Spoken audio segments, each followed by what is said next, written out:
তাদের চাঁদাবাজি বন্ধ করতে হবে, তাদের দখলদারিত্ব বন্ধ করতে হবে। আওয়ামী দোসর সাবেক ফ্যাসিস্ট মন্ত্রী আফসারুল আমিন ও তার ভাই এরশাদুল আমিনের অবৈধ চাঁদাবাজ ও দখলবাজ সিন্ডিকেটের সদস্য হাসান ও মান্নান গং কর্তৃক চট্টগ্রাম সিটি কর্পোরেশন কর্তৃক বৈধভাবে রানী রাসমণি ঘাটের গ্রহণকৃত ইজারা নিয়ে মিথ্যা ও ভিত্তিহীন সংবাদ ও অপপ্রচারের মাধ্যমে রানী রাসমণি ঘাটের ইজারা বাতিলের প্রতিবাদে মানববন্ধন ও বিক্ষোভ সমাবেশ অনুষ্ঠিত হয়েছে। 27 জুন শনিবার বিকেলে রানী রাসমণি ঘাটের ব্যবসায়ী বৃন্দের উদ্যোগে মানববন্ধন ও বিক্ষোভ সমাবেশ অনুষ্ঠিত হয়। এতে ব্যবসায়ী, শ্রমিক ও স্থানীয়রা অংশগ্রহণ করেন।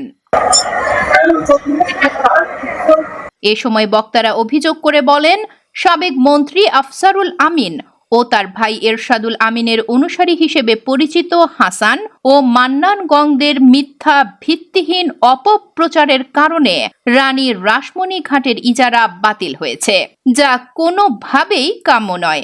অবিলম্বে এসব কর্মকাণ্ড বন্ধ এবং সংশ্লিষ্টদের বিরুদ্ধে প্রয়োজনীয় ব্যবস্থা গ্রহণের দাবি জানান তারা। এখানে বিগত 17 বছর ধরে যে মৎস্য মাফিয়ারা আছে, আওয়ামী লীগের মদতপুষ্ট ফ্যাসিস্ট হাসিনার যারা এখানে আপনার আছে, তাদের চাঁদাবাজি বন্ধ করতে হবে, তাদের দখলদারিত্ব বন্ধ করতে হবে। এখানে যারা ব্যবসায়ীরা আছে এবং তাদের থেকে কোনো চাঁদা নেওয়া যাবে না, এবং তারা মানুষকে বিভ্রান্ত করে সিটি কর্পোরেশন বা সরকারকে ওরা কোনো রেভিনিউ না দিয়ে নিজেরা নেওয়ার জন্য চাচ্ছে।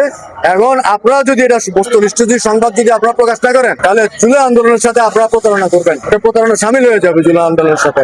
আপনারা আওয়ামী লীগের যারা এখানে দোষর আছে ওদের মুখোশ উন্মোচন করেন, ওদের চাঁদাবাজি এবং ওরা যে ড্রাগ স্মাগলিং আছে এগুলি আপনারা উন্মুক্ত করেন। আজকে আপনাদের কাছে আমার এই দাবিটা রইল। এই মান্নান, ইউসুফ এবং হাসান এরা হচ্ছে এই ইলিশ গাড়ার একচ্ছত্র নিয়ন্ত্রক। তারা বিগত এই ফ্যাসিস্ট সরকারের মন্ত্রী আফসারুল আমিনের ভাই এরশাদুল আমিনের সহচর, এই মুষ্টিময় গুটি কয়েক এই 4-5 জন যে একটা সিন্ডিকেট, তাদের সেই শক্তিশালী সিন্ডিকেটের বিরুদ্ধে আমরা ইজারা নেওয়ায় আজকে তারা আমাদের প্রাণপ্রিয় নেতা চট্টগ্রাম সিটি কর্পোরেশনের মাননীয় মেয়র এবং নগর বিএনপির সাবেক সফল সভাপতি, যিনি আন্দোলন সংগ্রামে চট্টগ্রামে গুরুত্বপূর্ণ ভূমিকা রেখেছিলেন, যাকে ছাড়া চট্টগ্রামের কোনো আন্দোলন হয়নি, আজকে সেই নেতাকে দোষারোপ করে সেই নেতার প্রতি তারা বৃত্তাঙ্গুলি দেখিয়ে চট্টগ্রাম সিটি কর্পোরেশনের ইঞ্জিনিয়ারকে বৃত্তাঙ্গুলি দেখিয়ে তারা আজকে আমাদেরকে প্রশ্নবিদ্ধ করেছে। যারা সামাবাদী করে এখন বর্তমানে এগুলো বিভিন্ন জায়গার ছানাবাজি গৌড় লয়, রাস্তা লয়, গাড়ি লয়, গৌড়া লয়, বিভিন্ন জায়গার থেকে ছানাবাজি করে লাস্টে মেয়র চট্টগ্রামের বীরপুরও যে আন্দোলনের নেতা তারপরে শুধু বক্করের মেয়রে কয়েকবার জেলে গেছে। আমি জানি সাবধান গেছি ঠান্ডা হয়ে গেছি, আপনার কোনো জায়গায় ছানাবাজি নাই। এই অঞ্চলের আমাদের পরিবারের সাথে আমাদের 26তম রোড হাসেম পরিবারে একজন করে আজকে হাসেম দেশে নাই, কিন্তু সে পার্ক চাইয়ে গুটি চালাচ্ছে সাথে। মানববন্ধন শেষে বিক্ষোভ সমাবেশ অনুষ্ঠিত হয়।